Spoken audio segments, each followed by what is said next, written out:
नमस्कार, मैं हूं मनोहर मनोज। पुनः कार्यक्रम सत्य, असत्य और अर्धसत्य में।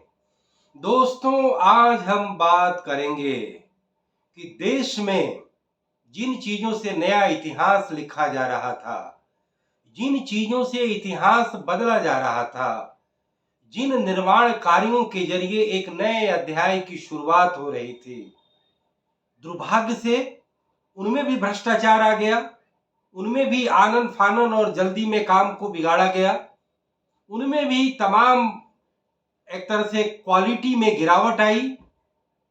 जिस इतिहास बनने, जिस इतिहास को बदलने और जिस अध्याय को नए तौर पे निर्मित करने का काम हुआ, दुर्भाग्य से वह गिरावट का शिकार हो गया।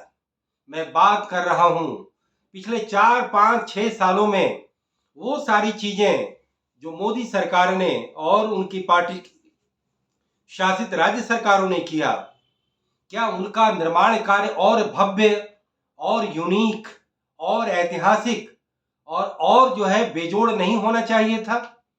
मैं बात कर रहा हूं कि नए संसद भवन की, मैं बात कर रहा हूं महाराष्ट्र में बनाई गई शिवाजी की उस प्रतिमा की, मैं बात कर रहा हूं कि अयोध्या में बनाए गए राम मंदिर के कॉम्प्लेक्स की, मैं बात कर रहा हूं वाराणसी के विश्वनाथ कॉरिडोर की, तमाम घाटों की, मैं बात कर रहा हूं उज्जैन के महाकाल की, मैं बात कर रहा हूं देश में नए तरीके से इतिहास लिखे जाने वाले नए नालंदा विश्वविद्यालय की, मैं बात कर रहा हूं अभी प्रगति मैदान को पूरे तौर पे बदल करके बनाया गया भारत मंडपम की।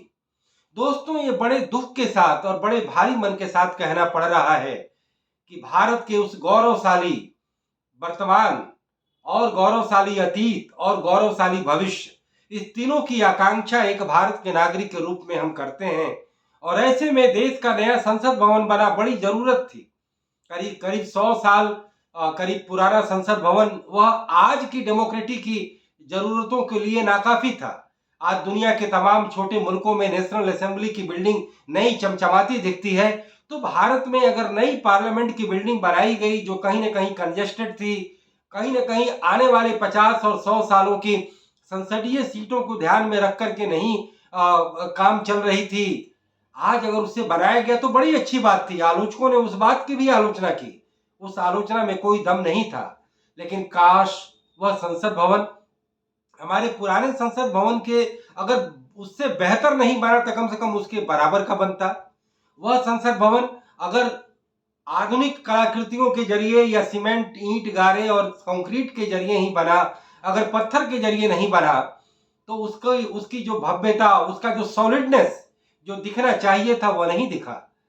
कहीं ना कहीं मैं बात करूं उस भारत मंडपम की, तो प्रगति मैदान पहले से एक बड़ा और अच्छा कॉम्प्लेक्स था, लेकिन कहीं ना कहीं एक नई कलाकृति भारत मंडपम की बनाई गई, जिसमें एक तरह से हवाई बिल्डिंग जो चारों ओर से शीशल जिसमें लगा हुआ था, जिसमें G20 का शिखर सम्मेलन आयोजित किया गया, वो एक तरह से आर्किटेक्ट के हिसाब से बड़े ही सम्मोहक एक तरह से वो बिल्डिंग है। लेकिन पूरे कैंपस को तोड़ करके अरबों रुपए के पहले के निर्माण कार्य को ध्वंस करके जो नया कैंपस बनाया गया, आज कोई भी जाकर के उस कैंपस को देख सकता है कि नीचे की टाइलों पर किस तरीके से बालू और सीमेंट के सूखे मसाले जो है जम चुके हैं और उन टाइलों की सफाई नहीं हो सकती, पूरे तौर पे वो खुरदरे दिखाई पड़ते हैं। उनके नीचे हजारों करोड़ की लागत पर बना जो है पार्किंग है या जो अंडर के जो टनल है वो डिफेक्टिव है, उसमें पानी लग जाता है, उसमें पूरा अंधेरा है। तो कहीं ना कहीं एक तरह से जो इतिहास बनना था वो एक तरह से हमें कहीं ना कहीं एक तरह से दुखी कर गया, कहीं ना कहीं उसमें कमी दिखाई पड़ी। मैं अब बात करूं अयोध्या की, कि वर्षों के संघर्ष के बाद वहां पर राम के जन्म स्थान पर मंदिर का एक तरह से निर्माण किया गया, लेकिन वहां भी जल्दीबाजी में, पॉलिटिकल फायदे के चक्कर में जो काम किए गए उसमें कई सारे डिफेक्ट जो है मानसून के सीजन में दिखाई पड़े, सुनाई पड़े। इसके अलावा जो विश्वनाथ कॉरिडोर बना जो बड़ा कंजेस्टेड था, हिंदुओं की धार्मिक आस्था का एक बहुत बड़ा स्थल, भारत के 12 ज्योतिर्लिंगों में से एक बड़ा ज्योतिर्लिंग, उसको भी जिस क्वालिटी से बनना चाहिए था वो क्वालिटी उसमें नहीं दिखाई पड़ती। और कहीं ना कहीं कुछ घटनाएं भी घटी। मैं महाकाल जिसका कि पूरा रूप और कलेवर बदल चुका है, वह एक ऐसे कैंपस में दिखाई देता है जो कहीं से बड़ा भव्य लगता है, लेकिन वहां भी कुछ इस तरीके की शिकायतें आईं जिससे कि मन मलिन हो गया। नालंदा का नया विश्वविद्यालय बनाया गया जिसे कि मुस्लिम आक्रांताओं ने जलाकर खंडहर कर दिया था। उस नालंदा विश्वविद्यालय को लंबी प्रक्रिया के बाद, संसद के कानून के बाद नए सिरे से नए जगह पर तामीर किया गया। लेकिन मैं अभी नालंदा विश्वविद्यालय घूम करके आया, मैंने उन तमाम निर्माण कार्यों को गौर से देखा। मैंने देखा कि नीचे की तमाम टाइलें और पत्थर, उसमें जो है दरारें पड़ी हुई थी। मुझे ये अच्छा नहीं लगा और न ही ये प्रोग्राम बना करके अच्छा लग रहा है।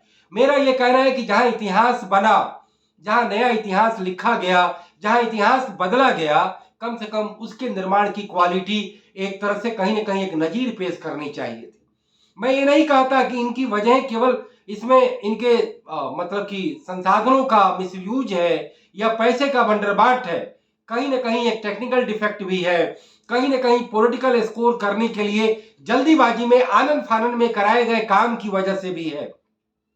आज नए संसद भवन को मैंने कई वहां के पुराने कर्मचारियों से बात किया, उन्होंने भी कहा कि जो पुराने संसद भवन की जो छटा है, उसी संसद भवन में लाइब्रेरी का कॉम्प्लेक्स नया बना है, वह एक रॉक सॉलिड दिखाई देता है। लेकिन ये जो नया संसद की जो बिल्डिंग है, ठीक है कि वो जगह की कमी थी, उसमें नए नए भव्य हॉल जरूर बन गए हैं, जगह ज्यादा फैला हुआ है, विस्तृत है, लेकिन बाहर से जो पूरी बिल्डिंग का जो कलेवर है, जो सॉलिडनेस है, जो उसका अट्रैक्शन है, जो चमक है, वह नहीं दिखाई देता। वह मुश्किल से जो है किसी तरीके से चिकना चुपड़ा किया गया है। प्रधानमंत्री मोदी ने उसका उद्घाटन किया, उसके बाद उसकी पूरी बाउंड्री तैयार हुई, उसका पूरा टाइल जो है वो तैयार हुआ। तो कुल मिलाकर के ये बड़ी दुख की बात है। इसी तरीके से शिवाजी, जो भारत के इतिहास के गौरव पुरुष, जो भारत के विदेशी आक्रांताओं के खिलाफ एक देसी रूलिंग रिजीम के एक बहुत बड़े लाइट, जो महाराष्ट्र की पॉलिटिक्स में हर व्यक्तियों के लिए प्रातः स्मरणीय नाम, हर पॉलिटिकल पार्टी के वो इष्टदेव, वह शिवाजी की एक तरह से पूरी ऊंची प्रतिमा बनाई गई और मॉनसून के थपेड़ों में वह शिवाजी की प्रतिमा गिर गई। और वह इतनी बड़ी शर्मिंदगी थी सत्तारूढ़ दल के लिए कि प्रधानमंत्री मोदी को सार्वजनिक रूप से माफी मांगनी पड़ी। हालांकि वो राज्य सरकार ने बनवाया था, लेकिन प्रधानमंत्री मोदी ने कहीं ना कहीं सीधे सीधे झुक करके महाराष्ट्र के मानुष के सामने उन्होंने माफी मांगी कि मैं इसके लिए, शिवाजी की मूर्ति जो गिरी है उसके लिए मैं माफी मांगता हूं। और कुल मिलाकर के उन्होंने इस कलंक को धोने का काम किया। मेरा ये नहीं कहना है कि नरेंद्र मोदी की मंशा खराब है या नरेंद्र मोदी जो अपना हर जगह अपनी छाप और छटा और सिग्नेचर जो दिखाना चाहते हैं वो कोई गलत है, लेकिन आप ऐसी कलाकृति का निर्माण करिए कि आप इतिहास में, आपका जो ये वर्तमान जो है वो इतिहास में एक अच्छे तरीके से जाना जाए, एक अच्छे तरीके से पहचाना जाए। आज भी भारत के तमाम अजीम निर्माण स्थलों की जब बात होती है तो या तो मध्य युग के प्राचीन राजाओं के बनाए मंदिर दिखाई देते हैं, या फिर मध्य युग में मुगल काल के बनाए वो लाल किले, ताजमहल, यह तमाम चीजें दिखाई देती हैं, या फिर ब्रिटिश पीरियड का बनाया हुआ वह विक्टोरिया का रेलवे स्टेशन दिखाई देता है। चाहे वो अभी तक जो काम जिस संसद भवन में चल रहा था, संसद भवन, राष्ट्रपति भवन जो कभी वायसराय हाउस के रूप में बना, नॉर्थ ब्लॉक और साउथ ब्लॉक और कनॉट प्लेस के मार्केट, या फिर कलकत्ता का विक्टोरिया मेमोरियल जो महारानी विक्टोरिया के लिए बनाया गया, तो अंग्रेजों के बनाए वो तमाम पुल पुलिये, जो तमाम कलाकृति, वो आज भी पूरे तौर पर सीना ताने खड़े हैं और भारत के इतिहास की चमक को दर्शाते हैं। लेकिन आज की तारीख में जितने पुल और पुलिये बनते हैं, बिहार में तो तमाम पुलों के गिरने की रिपोर्टिंग हुई, कई जगह की तो रिपोर्टिंग भी नहीं हो पाती। क्वालिटी का गिरावट है, टेक्निकल फॉल्ट है, और सरकारें जो है वो न्यूज को मैनेज कर लेती हैं, लेकिन यदि घटनाएं रिस्क करके आई तो उस पर चर्चा तो होती ही है। तो बिहार में मानसून के सीजन में दर्जनों पुल गिरे, दर्जनों जगह। इसी नए संसद भवन में एक जगह पानी छूने की शिकायत आई और बाजाबता उसके फोटो छपे। शिवाजी की मूर्ति जो गिरी वो सबको पता है। आप भारत मंडपम में जाकर के देखें कि कैसे टाइल पर जो है मसाले वो सूख चुके हैं और उसकी पूरे तौर पर फिनिशिंग नहीं की गई। नीचे के जो उनके वो है पार्किंग है, वो पार्किंग जो है किस तरीके से जो है वो एक तरह से डिफेक्टिव है। तो कुल मिलाकर के जो इतिहास बनने वाले इन चीजों में जो भ्रष्टाचार को नहीं बख्शा गया, भ्रष्टाचार, कामचोरी या टेक्निकल डिफेक्ट या पैसे की बंदरबाट या राजनीतिक जल्दबाजी या पॉलिटिकल स्कोर किया जाना, एक भारत देश के नागरिक के रूप में और एक सजग मीडिया कर्मी के रूप में ये बड़ा ही दुखदाई लगता है। और हमें लगता है कि कहीं न कहीं सत्ता के निजाम को इससे सबक सीखना चाहिए। जो निर्माण कलाकृति हो गई है, अब तो उसे फिर से डिमोलिश नहीं की जा सकती, लेकिन उसको रेक्टिफाई की जा सकती है, उसको ठीक किया जा सकता है। और कुल मिलाकर के भविष्य के लिए सबक यह है कि जब आप इतिहास बनाते हो, नया इतिहास बनाते हो, तो वर्तमान में ऐसे कार्य करो कि वो इतिहास में जाकर के चमके और वो इतिहास में जाकर के वो एक वैसे ही सीना ताने अपनी कलाकृति का दीदार कराए, जैसे कि लाल किला, ताजमहल, चार मीनार, कुतुब मीनार, विक्टोरिया टर्मिनल, उसके अलावा राष्ट्रपति भवन, कनॉट प्लेस, ये जैसी चीजें काम कर रही हैं। यह ठीक है कि आजाद भारत में भी कुछ काम हुए हैं, जैसे कि सी लिंक बना, जैसे कि तमाम मेट्रो के कंस्ट्रक्शन हुए, या और भी यशोभूमि बताया जाता है कि कन्वेंशन सेंटर के रूप में अच्छे बने हैं। तो जो अच्छे बने, अभी नया नया वाणिज्य भवन बना है, वह एक रॉक सॉलिड बना है। तो कुल मिलाकर के जो पब्लिक निर्माण की जो क्वालिटी है, उसकी क्वालिटी को हमेशा बनाए रखा जाए और भविष्य के लिए एक अच्छी नजीर पेश की जाए। तो दोस्तों, इसी नोट के साथ मैं अपनी बात समाप्त करता हूं।